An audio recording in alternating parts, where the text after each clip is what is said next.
So, we don't talk about this a lot. I saw some interesting figures today. Housing sales in the city. The housing market seems to have pretty much rebounded. It's coming back. More listings, more sales. Along with that, of course, average prices are going up as well. But that's in the housing market. As far as the other market in this city, right, which is commercial real estate, haven't heard a whole lot. I mean, the last real big thing we talked about would have been Royal Mount, which is now apparently doing okay, doing better.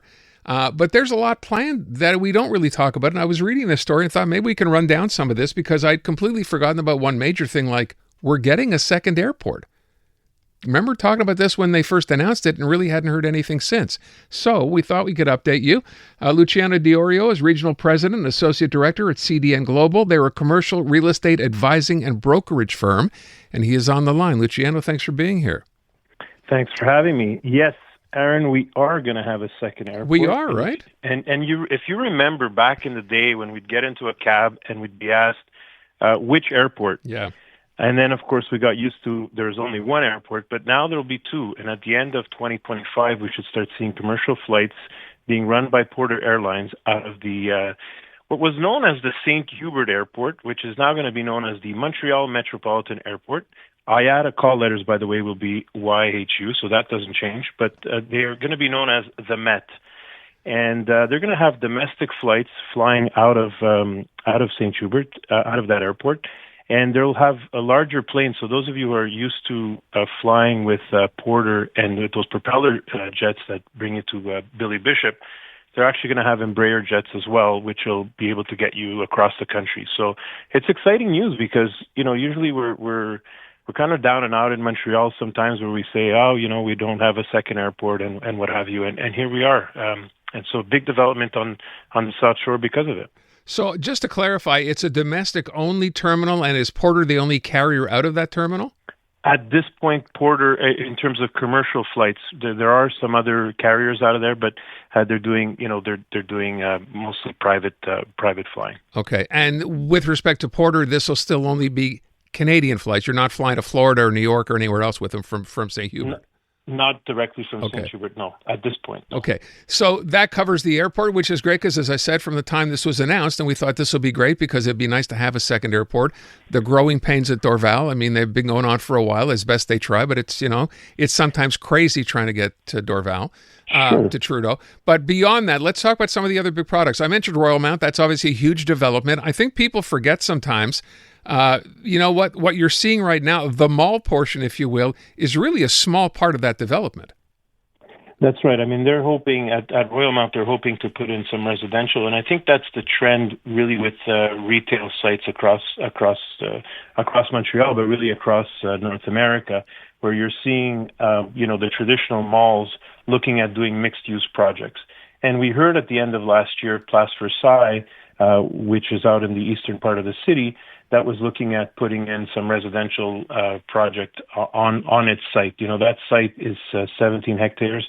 It's about, I think it's about 42 football fields, if you think of it in that way. So it's a big site, but retail is still going to continue there. But the developer is looking at putting in some residential as well, but always with approval from the city. And so this stuff has gone to the Office de Consultation Publique, and they came out with a report back in December making some recommendations. They made about 23 recommendations to the developer there as to what they'd like to see. But an entente has to be signed between the developer of Place Versailles and the city. So that's going to be something to look at this year in terms of what are the next steps. And that's really impacting also what's going on with the Blue Line, Aaron. The Metro Blue Line is being extended from the Saint-Michel station all the way up to Galerie d'Anjou. And so all of these kind of retail sectors along the Jean Talon area are looking at densifying, for housing. Okay, I was just looking at the list here, and something I'd not even considered, but now that I see it, you talk about Place Versailles, but Rockland, which is literally just down the road from Royal Mount, people wondered, how can you have two malls, for all intents and purposes, competing against each other? Are they eyeing redevelopment for Rockland as well? So at this point, there's nothing official yet, but Cominar, who owns the site, has mentioned certain things where in the midterm to long term they'd be looking at some of the sites that they own in the Montreal area in terms of doing mixed use projects. So it wouldn't surprise me at this point, too early to say, but it wouldn't surprise me that Rockland would be considered as a redeveloped site. Okay. Keeping retail, of course. Again, we have to remember that there are leases in place, and in the commercial world, with a lease in place, you can't just kick out the tenant. Yeah, unless, of course, the tenant's not doing any business, and rather than close the doors, they want to walk away from their lease. But I mean, obviously, we'll see how that develops. The note that I have from you also talks about the fact how things have changed, right, since the pandemic. So since 2020, in as far as the commercial spaces are concerned, things have changed pretty significantly, right? You have some older buildings now that I guess don't want to be used as office space because they're not grade A or whatever you call them space. They could be redeveloped into residential spaces?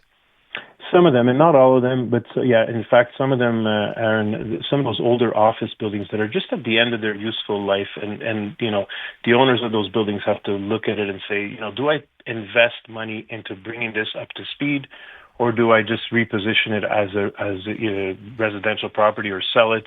And so I look at the old Standard Life building, which was then bought by Manulife at 1245 Sherbrooke, right across from the Ritz-Carlton downtown. That has been sold to a developer who is converting it to housing, as well as another building on St. Catherine Street, not far from Concordia, that's going to be converted for student housing. So again, we're looking at some of these older properties that just have come to the end of their useful life, and developers are seeing a potential in providing housing. Is this a growing trend? Are you starting to see this in other places as well? You're seeing it in other places. The big thing here is that we're not going to convert Place Sault-Marie into housing, because I've heard some people saying, well, it's the end of office and it's the death of the office. But there's just some buildings cannot be converted because there's just not enough natural light. There's not enough infrastructure to bring in a residential project, and quite frankly, it's just way too expensive. So it has to make sense. I would ask as well, when you think about projects that are being redeveloped, even though it sounds like that's a good idea, as you described them, Luciano, for older buildings, it's not inexpensive to actually go ahead and do this, right? It's not just about gutting a place. No, exactly. And you have to have deep pockets, and you also have to have, the market. And I mean, I look at these two buildings in downtown Montreal, and they're in great locations. They're between McGill University and Concordia University, and so they're both going to be converted for student housing purposes. So it's going to be about location, like always in real estate. The other thing I would ask, I don't know if you know about this, but I mean, we talked about this every time I have the mayor on. I kind of ask the same question as far as the Hippodrome is concerned. We've had plans come, plans go, and yet nothing has been done. You have any idea what's going to happen there? No, I've heard some rumblings as you have, but not yet. I know that there's a group looking at it, or there's groups looking at it, but nothing yet. But I think it's something is going to give. It'll be interesting because with the elections coming down the pipe, both municipally and federally, and some of those monies for housing that come from the federal government, it'll be interesting to see over the next little while and on its impact for Montreal for sure. Last question I would ask, with respect to the future, when you talk about old office buildings, we know there's still office there. There's towers going up. These are residential towers. What's the market change, or how much has the market changed in terms of, office space? I don't know how you grade them, right? There's like A or double A, et cetera. Are companies choosing to trade up and forget the old buildings? Is that what's happening now? That's exactly what's happening, is that the companies are trading up for better space, what we call a flight to quality. So companies want to provide their employees with, better amenities and better atmosphere. So they're willing to pay a premium for that, but they're going to be taking less square footage because, they have this hybrid, work environment where people come in a few days a week and they're not coming in for 5 days a week. But the smaller companies, Aaron, we're seeing that those smaller companies they're taking the space that they need, and they're not giving up space necessarily. Well, it's going to be interesting. I know the Blue Line, when are we going to get that done? 2090? When is the end of the Blue Line, Luciano? I'm not sure. I was told that the boring machine, BORING, is going to be coming in at some point in 2026. I know that if you travel along Jean Talon Boulevard eastbound, you will be stopped because they're actually doing work on the Blue Line. So it's happening. It's not just a pipe dream anymore. Yeah. Okay. I'll remember you said that.